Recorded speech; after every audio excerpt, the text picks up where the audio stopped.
Hello दोस्तों, आप लोग कैसे हैं। आशा करती हूँ कि बहुत ही अच्छे होंगे, स्वस्थ होंगे, मस्त होंगे, व्यस्त होंगे अपने काम में। हम भी अपने काम में व्यस्त ही रहते हैं। और आज हम जो है आप लोगों को एक कहानी सुनाने जा रहे हैं। ये कहानी जो है हमारे बचपन में हमारे बाबा जी हमको सुनाते थे और बहुत ही अच्छी हमको लगती थी ये कहानी। और वही कहानी आज हम आप लोगों को सुनाने जा रहे हैं। किसी राज्य में एक राजा रहा करते थे और राजा के एक ही लड़का था और बहुत ही अच्छा था। और उस लड़के की दोस्ती जो है एक लड़के से हो जाती है और वह लड़का भी गांव का ही रहता है। दोनों एक साथ उठते बैठते खाते पीते।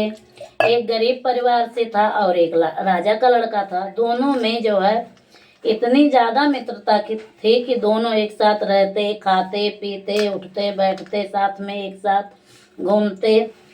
ऐसे ही धीरे धीरे कुछ समय बीतता गया। राजा का लड़का जो है 15 साल का हो गया। एक दिन ऐसा हुआ कि राजा जी दुनिया छोड़कर जो है चले गए। राजा जी जो है एक दिन ऐसा हुआ कि दुनिया छोड़कर चले गए। राजा की जो है पत्नी, बच्चे की जो है बूढ़ी माँ दिन रात रोती रहती कि अब जो है हम क्या करें, हमारे एक रोटी बनाकर हमें कौन दे। तो राजा का जो लड़का था उसकी शादी जो है बचपन में ही हो गई थी। तो उसकी माँ एक दिन अपने बेटे को पास बुलाती है और बुलाकर बैठाकर कहती है, बेटा मेरी एक बात मान लो। तो बेटा बोलता है, क्या बात है माँ, बोलो, हम आपकी बात जरूर मानेंगे। तो माँ ने बोला, हे बेटा, जब आप 7 साल की उम्र में थे तभी आपकी शादी आपके पिताजी ने कर दी थी और ये बात आपको पता नहीं है। तो अब हमारी तो उम्र हो चुकी है बेटा, और मैं यही चाहती हूँ कि आप जो है जा करके अपनी पत्नी को ले आएं। तो लड़का बोलता है, हे माँ, हमको जो है उस राज्य के बारे में नहीं पता है तो हम वहाँ कैसे जाएंगे, और हमको नहीं जानकारी है तो हम कैसे चले जाएंगे। माँ माँ बताती है, बेटा लो मैं ये चिट्ठी लिख कर के तुम्हें दे रही हूँ और इस चिट्ठी के माध्यम से आप पूछते पूछते जो है राज में चले जाइएगा। और वह भी राजा हैं और बड़े ही गुणवान और धनवान राजा हैं। और उनकी लड़की जो है एक ही लड़की उनके पास है और बड़ी ही सुशील और सुंदर थी। जब हमने आपकी शादी की थी, बड़ी ही सुंदर लड़की है। बेटा बोलता है, ठीक है माँ, मैं ज़रूर जाऊँगा, लेकिन तुम्हारा ध्यान कौन रखेगा माँ। माँ बोलती है, हे बेटा, तुम मेरी चिंता ना करो और तुम जाओ और जा करके अपनी दुल्हन को जो है ले आओ। बेटा सुबह होती है। इसके बाद वह अपने दोस्त के पास जाता है और दोस्त से कहता है कि दोस्त, मुझे जो है अपने ससुराल जाना है तो हमको चलना चाहिए। दोस्त हंसता है और बोलता है, अरे यार, कब तुम्हारी शादी हो गई, हमको नहीं पता चला। राजा का लड़का बोलता है, अरे दोस्त, हमको भी नहीं पता, हमारी शादी हमारे पिताजी ने है बचपन में कर दी थी तो हमको नहीं पता है, और हमारी माँ ने चिट्ठी लिखकर हमको दिया है और उसी पते से हमको राजा के नगर में जो है जाना है। तो दोस्त बोलता है, चलो ठीक है, हम आपके साथ ज़रूर चलेंगे और हम आपका साथ ज़रूर देंगे, क्योंकि एक मित्र दूसरे मित्र के अगर काम नहीं आएगा तो मित्रता क्या किस काम की है। तो वह दोस्त क्या करता है, तैयार हो जाता है और दोनों एक साथ निकल पड़ते हैं। 1 दिन बीता, 2 दिन बीता, 3 दिन बीता, 4 दिन बीता। 5वें दिन वो दोस्त जो है अपने जो है ससुराल पहुंच जाते हैं। और जब ससुराल अपने पहुंचते हैं तो आजकल के ज़माने में अब इतनी इज्जत नहीं होती है जितने कि पहले के ज़माने में राजा महाराजाओं के यहाँ अपने दामाद की इज्जत होती थी। इसीलिए पहले के बुजुर्ग कहते थे कि दामाद को, डायन को भी दामाद प्यारा लगता है। तो उसने क्या किया, अपने दामाद को बहुत ही आदर सम्मान के साथ जो है बिठाया अपने राजमहल में और आदर संस्कार किया। बहुत ही मान सम्मान दिया, सब लोगों ने बहुत ही ज़्यादा जो है प्यार दुलार दिया। अच्छे अच्छे भोजन बनाते और खिलाते पिलाते। ऐसे ऐसे 1 दिन 2 दिन 3 दिन बीत गया। एक दिन जो है दोनों सो रहे थे, तो उसका दोस्त जो है भैया बहुत ही बुद्धिमान व्यक्ति था। जब राजा का लड़का रात में सो जाता था तो उसका दोस्त जो है पलंग के नीचे जा करके सो जाता था, क्योंकि वह ये सोचता था कि हमको अगर राजा देख लेंगे तो यही कहेंगे कि मेरा दोस्त हमारे जो है 2 लोगों के बीच में सब देख रहा है, इसीलिए वह पलंग के नीचे जा करके सो जाता था।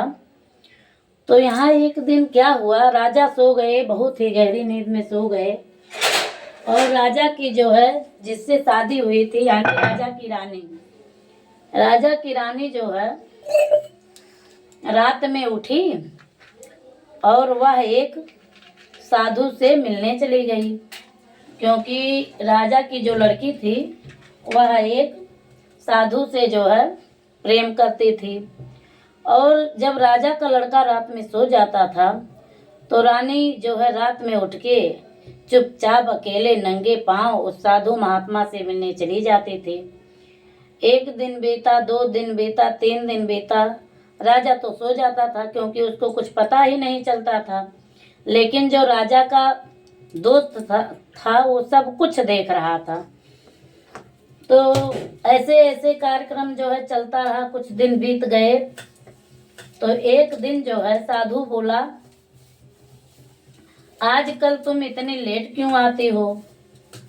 आजकल देख रहा हूँ तुम समय से नहीं आ रही हो। तो रानी बोलती है, हे राजा, हे साधु, गलत, हे साधु, हम आपसे प्रेम करते हैं, लेकिन हमारी शादी जो है बचपन में हो गई थी। तो इस समय जो है हमारे पति देव हमारे घर में आए हैं, तो मैं इसीलिए उनके सेवा सत्कार से जब टाइम पाती हूँ तभी मैं तुम्हारे पास आती हूँ। तो साधु बोला, हे रानी, एक नाव पे जो है एक म्यान में 2 तलवार नहीं रह सकता, या आप राजा को चुन लीजिए या हमें चुन लीजिए। रानी बहुत ही धर्म संकट में पड़ जाती है कि अब हम क्या करें क्या ना करें। अब हमारा ये बचपन का साथी है जिससे हमारा शादी ब्याह हुआ है, और ये हमारा जो है प्यार है, हम इससे बहुत ज़्यादा ही प्रेम करते हैं, क्या करें। तो साधु बोला, हे रानी, आप दोनों में से एक को चुन लीजिए। फिर रानी सोच रही थी अब हम क्या करें, हम तो भैया बड़ी ही धर्म संकट में पड़ गए। तो साधु ने बोला, जाओ, अगर तुम हमसे प्रेम करती हो तो अपने पति का गर्दन काट लाओ, अपने पति का गर्दन काट लाओ। अब रानी क्या किया, रात में जो है चुपचाप वहाँ से नंगे पांव आई और जो है अपने पति का जो है गर्दन उसने काट दिया। जब उसने अपने पति का गर्दन काट दिया, दोस्तों देखिए एक दोस्त की वफादारी क्या रंग लाती है यहाँ पे। जब उसने अपने पति का गर्दन काट दिया और गर्दन काट के लेकर के वह अपने प्रेमी के पास जब पहुंची, तो प्रेमी ने क्या कहा, जब तू अपने सिंदूरदान की लाज ना रख सके तो मेरा क्या रखेगी। मेरा तो 4 दिन का प्रेम था और उसका जन्मों जन्मों का प्रेम था, जिससे तुमने 7 फेरे लिए थे। जब तुम उसकी ना हो सकी तो मेरी क्या हो सकोगी। उसने भी क्या किया, गरम चमचे को आग में सेक करके और उसके जो है पिछवाड़े पे रख दिया और 2-3 बार उसको दाग दिया। साधु ने उसको 2-3 बार दाग दिया और ये सब कारनामा ही उसका दोस्त जो था वो सब देख रहा था। अब वो क्या करे, रात में जो है लेकर आई और धड़ मतलब सर और ध्वजा दोनों सटा करके रख दिया। और रात में जब सुबह हुई, बड़े जोरों की बिलाप करके रोने लगी, अरे मेरे पति को मार दिया, मेरे पति के दोस्त ने मेरे पति को मार दिया। ये देखकर गांव के नगर के सभी लोग इकट्ठा हो गए और देखने लगे, ये तो बड़ो ही गजब हो गया, बेचारा दुल्हनिया लेने आया था और इस बेचारा दुल्हनिया लेने आया था। हाँ खोल दो भैया, बाहर कुटियम टांग दो भैया, यहाँ साइडिया में, यहाँ साइडिया में जोने वाले अरगनिया हवा साइडियम टांगो, बता दो वहाँ नहीं कुटिया कोरिन टांगो बाबू, नहीं ले जाई यार, ये टांगो भैया इधर साइडिया में। हाँ यहाँ कुटियम टांगियो। दोस्तों क्या करें, बच्चे हैं तो थोड़ा डिस्टर्ब होना पड़ता है। अब ये देखिए सारे नगर के जो है वासी इकट्ठा हो गए और सबकी आंखों में आंसू था। सब लोग देख कर रो रहे थे कि बिन बाप के बच्चा अपनी दुल्हनिया लेने आया था और यहाँ क्या हो गया।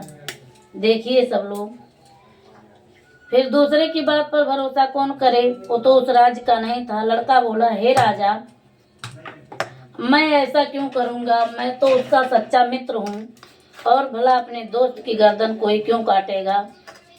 तो कोई उसकी बात पर भरोसा नहीं कर रहा था क्योंकि वो तो पराये देश का था, तो कौन भला उसकी बात पर भरोसा करे। राजा बोला, हे बेटा अब तुमने तो हमारे दामाद की गर्दन काट दी, अब तुमको जीने का कोई हक नहीं है। जैसे आज के ज़माने में है जेल है, जेलर हैं जो है यहाँ पे, तो अब ऐसा नहीं हो रहा। प्राचीन काल के ज़माने में कहते हैं लोग कि जो है राजा फांसी पे हुक्म दे देते थे, लोगों को फांसी पर लटका दिया जाता था। तो उस बच्चे की स्थिति आज वही है। तो राजा जो है बोले, हे बेटा अगर तुम्हारी कोई अंतिम इच्छा हो तो हमें बतलाएं, हम उस इच्छा को ज़रूर पूरा करेंगे। तो उस राजा का जो है दोस्त बोला, राजा जी हमारी अंतिम इच्छा यही है कि आप अपनी बेटी को बुलाएं और आपकी बेटी जो है एक साधु से जो है फंसी है और उस साधु से बहुत ही प्रेम करती है और साधु के कहने पर ही उसने अपने पति का गर्दन काटा है। यह बात सुनकर गले में थोड़ा दोस्तों प्रॉब्लम है, सर्दी हो गई थी। यह बात सुनकर जो है राजा का मन जो है एकदम गुस्से से लाल हो गया। बोला, अब तो तुमको कतई हम फांसी चढ़वा देंगे, आप हमारी लड़की के बारे में ऐसा बुरा शब्द कहते हो, तुमको शर्म नहीं आती। लेकिन फिर भी वह हिम्मत करके एक अद्भुत साहस करके बोला, राजा जी मैं झूठ नहीं बोल रहा हूँ, अपनी बेटी को बुलाइए और देखिए उस साधु ने आपकी बेटी को गरम तवे से पीछे दाग दिया है और देखिए अगर नहीं दागा है तो आप देखिए, अगर मैं झूठा तो आप मुझको ज़रूर फांसी चढ़ा दीजिए। राजा का लड़का राजा बोले, ठीक है। राजा जो है अपने ग्राम सभा में ढूंढने लगे कि ऐसी कोई सच बोलने वाली स्त्री हो, उसी से जो है हम ये काम करवाएंगे। और राजा भी बहुत ही सत्यवादी थे क्योंकि राजा पहले के जो होते थे वो बहुत ही न्यायप्रिय होते थे। वह अपने में और पराये में भेदभाव नहीं रखते थे। आज के ज़माने में लोग तो दूसरों के बातों पर विश्वास ही नहीं करते, भेदभाव रखते हैं, लेकिन पहले के ज़माने में ऐसे नहीं होता था। फिर उन्होंने एक स्त्री को बुलवाया और बोला, तुम जा करके राजमहल में मेरी बेटी के वस्त्र उतार करके चेक करो क्या ये लड़का सही बोल रहा है। फिर उस स्त्री ने क्या किया, रानी को रूम में ले जा करके उसके बदन से कपड़े उतार करके और देखा तो 4 जगह वो साधु ने चमचे से रानी को दागा था। तो वहाँ कुछ महिलाएं जो है इकट्ठा हुई, कहीं मत बोलो, अरे रहने दो, और ये जो है हमारी रानी हैं और इनको मत बताओ कि मतलब ये किए हैं। तो लेकिन वह स्त्री ध्यान से सुनिए क्या कहती है, अगर सत्य मर जाएगा तो इंसानियत नहीं रहेगा, क्योंकि आज के ज़माने में सत्य अगर झूठ 50 हैं तो एक इंसान सच्चा जरूर होगा, क्योंकि उसी पे यह धरती टिकी हुई है। तो उसने जा करके राजा से बोला, हे राजा, हे राजन, यह लड़का जो बोल रहा है एकदम बिल्कुल सत्य बोल रहा है, इसने झूठ तो बोला ही नहीं, कुछ एकदम सही बोल रहा है। और रानी के जो है पीछे 4 जगह जो है दागा हुआ है, ये बिल्कुल सच कह रहा है। तुरंत राजा ने क्या किया, उसको फांसी से उतार करके अपनी बेटी को जो है फांसी पे लटका दिया। क्योंकि पहले के ज़माने में राजा महाराजा अपना और पराया नहीं देखते थे, इसीलिए उन्होंने रानी साहब को फांसी पर लटका दिया। और उस लड़के से बोला, हे बेटा, अगर तुम्हारी कोई इच्छा हो तो हमें बताओ, हम आपकी इच्छा जरूर पूरा करेंगे। तो उस लड़के ने कहा, हे राजा जी, हमारी अंतिम इच्छा यही है कि आप हमको एक संदूक बनवा दीजिए और जो है हम उसी में लेकर अपने दोस्त को जाएंगे। यहाँ एक कड़ी दोस्तों हम भूल गए, हम यहाँ आपको सुना देते हैं। जब उस लड़की ने देखा, स्त्री ने देखा कि चमचे से दागा हुआ है, तो जोरों जोरों की रानी विलाप करने लगी, हाय मैंने ये सब कुछ नहीं किया, सब पति के दोस्त ने किया, सब पति के दोस्त ने कहा। तो फिर पति के दोस्त ने कहा क्या, जब वह स्त्री आकर बोली, नहीं राजा जी, ये लड़का बिल्कुल सत्य कह रहा है, इसकी बात में गलती कहीं है ही नहीं, सब सच ही बोल रहा है। तो उस रानी ने जोर जोरों की रोने लगी। तो वह लड़का क्या कहता है, जरा ध्यान से सुनिए, एक कड़ी है यहाँ पे। तेरिया चरित जाने नहीं कोई, ओ पति मारी सती का होई। दोस्तों आज के ज़माने में देखिए, अक्सर इस ज़माने में भी आजकल लोग अपने प्रेमी से फंस करके क्या कर रही हैं, अक्सर महिलाएं यहाँ देखिए, कोई किसी से फंस गया, कोई किसी से फंस गया, और ऐसे फंसती जा रही हैं जैसे एक मछली जाल में फंस जाती है और फिर निकल नहीं पाती। दोस्तों उसी में वह तड़फड़ा के मर जाती है, लेकिन वह मछली निकल नहीं पाती, क्योंकि आज की डेट में ऐसे ही हो गई हैं स्त्रियां, समझ नहीं पाती हैं और किसी अन्य के जाल में जा कर के फंस जाती हैं। उस समय की बात है, जैसे रानी फंसी थी, तो वह दोस्त क्या करता है दोस्तों, अपने दोस्त को कंधे पर लाद करके संदूक में भर करके और अपने सर पे रख करके धीरे धीरे जो है अपने गांव की ओर चल देता है। चलते चलाते जब कुछ दूर जाता है दोस्तों, तो वहाँ एक शमशान पड़ता है। जब शमशान पड़ता है तो वह दोस्त जो है भूख प्यास से थक करके उस शमशान में संदूक रख करके और सो जाता है। तो वह कैसे सोता है दोस्तों, देखिए, एक आँख से सोता है, एक आँख से जगता है। कहते हैं कि जो है लोग कहते हैं कि रात में चिताएं जो है, रात में चिताएं जैसे रात में मुर्दा उठकर बैठता है, तो वह दोस्त क्या करता है, वह भी सुना था। तो उसने क्या किया, अपने दोस्त को संदूक से निकाल करके बाहर सुला दिया और खुद भी एक झाड़ी के पीछे जो है जाकर के छुप गया और सोचा कि अगर मेरा दोस्त उठकर बैठ जाएगा तो यह बात सत्य होगी। लोग कहते हैं कि मुर्दाएं जो है रात में उठकर बैठते हैं और इधर उधर घूमते हैं। तो आज मैं देखूंगा क्या यह बात सत्य है। लेकिन दोस्तों ये तो पुरानी जो है कहानी है, कहाँ तक सत्य कहाँ तक गलत ये तो नहीं पता, लेकिन जो हमने बचपन में कहानी सुनी थी हम वही आपको सुना रहे हैं। तो जब वह सुला करके एक झाड़ के पीछे छिप जाता है दोस्तों, तो रात हो जाती है। 12 बजे के बीच में कुछ परियां लोग जो है आती हैं, वहाँ पर डांस करती हैं, नाचती हैं, गाती हैं। तो उसमें से एक परी होती है जो है बहुत ही सुंदर जो है।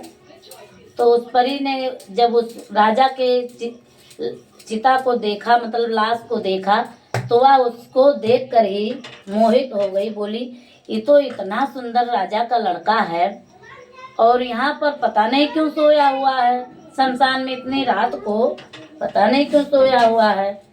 तो एक सहेली बोलती है, हे सखी, इसके जो है प्राण नहीं हैं, ये तो मृत्यु घोषित हो गया है। तो एक सहेली उसमें से बोलती है, अरे सहेलियों, हमारे हाथ में तो सब कुछ है, हम परी हैं, हम किसी को जिला भी सकती हैं, किसी को मार भी सकती हैं। तो एक परी बोलती है, हाँ सखी, हम जरूर ऐसा कर सकते हैं, क्योंकि हमको तो ऐसा वरदान मिला है, हम परी हैं तो हम कर सकते हैं। तो उसमें से एक परी बोलती है, हे परी,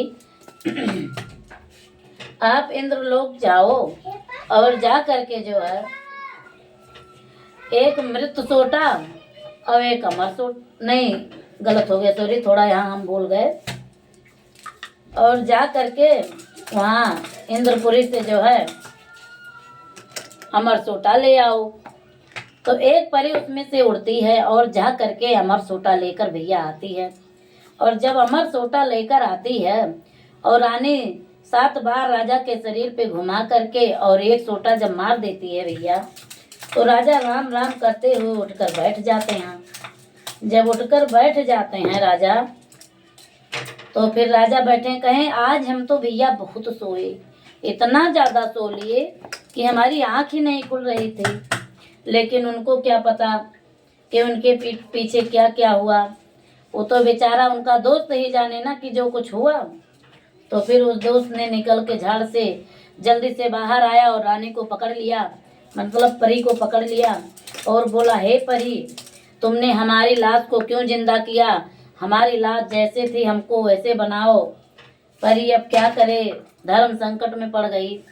तो फिर एक परी ने बोला, जाकर परी तो इंद्रपुरी से जो है मरण सोटा लेकर आओ, हमको इन्हें मारना है।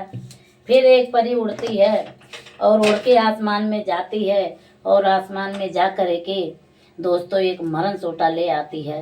और वह सोटा दोस्तों ला करके जो है उसके शरीर पे 7 बार घुमा करके एक बार फिर मारती है। फिर जो है गर्दन अलग धड़ अलग हो जाता है दोस्तों। फिर राजा के दोस्त ने क्या किया, गौर से देख सुनिए। फिर राजा के दोस्त ने क्या किया, एक परी को उसमें से पकड़ लिया, जो परी की सरदार थी, उस परी को राजा के लड़के ने पकड़ लिया, राजा के दोस्त ने पकड़ लिया और बोला, हे परी, अब हम तुमको जाने नहीं देंगे जब तक आप हमको ये दोनों सोटा दे नहीं दोगी। परी बोलती है, ठीक है भैया, ये दोनों सोटा ले लो, लेकिन हमको जाने दो। फिर दोस्त बोलता है, नहीं, हम आपको जो है जाने नहीं देंगे, हमको ये दोनों सोटा चाहिए। परी क्या करे, एक परी के चक्कर में 7 परियां जो है नहीं जा पाती इंद्रपुरी, इसीलिए 7 परियों ने निकर्षक किया कि हे सखी, आप इसको जो है दोनों सोटा दे दीजिए और दे करके हम लोग जो है सुबह हो जाएगा तो हम लोग फिर परी लोग नहीं जा पाएंगे, यहीं रह जाएंगे, तो इनको यह सोटा देना ही उचित रहेगा। फिर उस राजा के दोस्त ने क्या बोला, हम जो है परी, हम सोटा भी चाहिए और हम जिसको पकड़े हैं ये परी भी हमको चाहिए। सारी परियां लाचार हो जाती हैं, फिर सोचती हैं अब हम क्या करें, हमारी तो मत मारी गई थी, जो हम इस जो है व्यक्ति के बहकावे में आ गए, और अब हम क्या करें। 6 परियों ने मिलकर के निर्णय लिया कि बहन अब तुम यहीं रहो, अगर तुम एक नहीं तो हम तुम्हारे चक्कर में हम भी लोग पिस जाएंगे, अगर सुबह हो जाएगी तो हम फिर मनुष्य बन जाएंगे, फिर हम जो है इंद्रलोक नहीं जा पाएंगे। 7 परियों ने निकर्षक क्या किया कि एक परी अब यहीं तुम रहो, अब तुम्हें जो है मृत्युलोक में तुम रहो, अब नहीं तुम इंद्रलोक जा सकती, अगर तुम को छोड़ नहीं छोड़ेगा तो हम सब यहाँ पर फंस जाएंगे, हम सब भी जो है इंद्रलोक नहीं जा पाएंगी, सुबह हो जाएगी तो हम नहीं जा पाएंगे। रोती बिलखती 6 परियां चली गई और एक परी को राजा के दोस्त ने नहीं छोड़ा और फिर सुबह हो गई। फिर वह परी जो है एक सुंदर स्त्री में बदल गई। वह परी जो है सुबह होते हुए एक सुंदर स्त्री में बदल गई और इतनी सुंदर कि शायद राजा के राज्य में भी ऐसी सुंदरी नहीं थी, जो एक बार देखते तो सो देखते रह जाते। फिर राजा के लड़के ने क्या किया, उस संदूक को जो है फेंक दिया, उन्हीं शमशान घाट पे संदूक को फेंक दिया और एक सोटा एक सोटा मारा अमर होने का, जिससे वह सोटा मारते हुए उसने राजा को जीवित कर दिया, पुनः राजा को जीवित कर दिया। और जीवित करने के बाद दोस्तों क्या किया सुनो ध्यान से। दोनों लोग एक साथ, तीनों लोग अपने राज को चलते चलाते पहुंच गए। और जब चलते चलाते पहुंच गए, उन्होंने अपने राज में पहुंच करके बड़ी धूमधाम से रानी के साथ उन्होंने विवाह किया। और विवाह करने के बाद वो दोनों अपना जीवन मंगलमय बिताने लगे। देखिए ये दोस्त की कहानी है। अगर एक दोस्त चाहे तो दूसरे दोस्त को जीवन दान दे सकता है, और अगर एक दोस्त चाहे तो दूसरे दोस्त को मृत्यु दान दे सकता है। दोस्तों आज के ज़माने में लोग दोस्त पे भरोसा नहीं करते हैं, क्योंकि आज के ज़माने में लोग दोस्ती कम निभाते हैं और विश्वासघात ज़्यादा करते हैं। अगर दोस्तों ये कहानी हमारी आपको अच्छी लगी हो तो कमेंट शेयर ज़रूर करें। ये देखिए दोस्तों हम रोटी भी बना रहे हैं, क्योंकि हमको इतना ज़्यादा काम रहता है, क्योंकि दिन में हमें टाइम नहीं मिलता दोस्तों। वीडियो बनाते हैं, फिर दिन में झाड़ू पोछा बर्तन, तीन बच्चे हैं हमारे, जो तीनों बच्चों को स्कूल भेजना रहता है। सबके कपड़े लत्ते झाड़ू पोछे सब करना पड़ता है, बाहर भी जाना पड़ता है खेत में। तो इसीलिए दोस्तों हम क्या करें, लॉन्ग वीडियो हम नहीं बना पा रहे हैं, इस समय कहीं जा नहीं रहे हैं। तो हम सोचे इसलिए कि क्यों ना हम कोई कहानी आप लोगों को सुनाएं, और कहानी ही सुना करके हम लॉन्ग वीडियो बनाएं। अगर इसमें कोई गलती हो दोस्तों तो माफ़ करिएगा। हम दोस्तों आप लोगों को कल जो है एक नई कहानी और सुनाएंगे। हमने कल कविता लिखी है, जो अपना कविता खुद बना करके खुद हमने कविता लिखी है, और हम कल वो कविता आप लोगों को दोस्तों ज़रूर सुनाएंगे इसी समय, क्योंकि हम दिन में नहीं सुना पाएंगे। दिन में बच्चों को लंच बनाना पड़ता है, भेजना पड़ता है। देखिए इतने टाइम से दोस्तों हम रोटी ही बना रहे हैं। अभी जो है रोटी बनाएंगे, इसके बाद जो है मसाला, इस समय हमारा मिक्सर बिगड़ गया है दोस्तों, तो हम जो है सिलबट्टे पे पीसेंगे मसाला।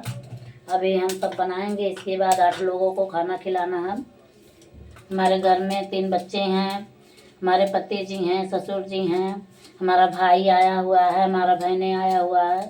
तो हमको जो है सबको रोटी बना के खिलाना पड़ता है। अब हम आपसे यहीं विदा लेते हैं दोस्तों। नमस्कार।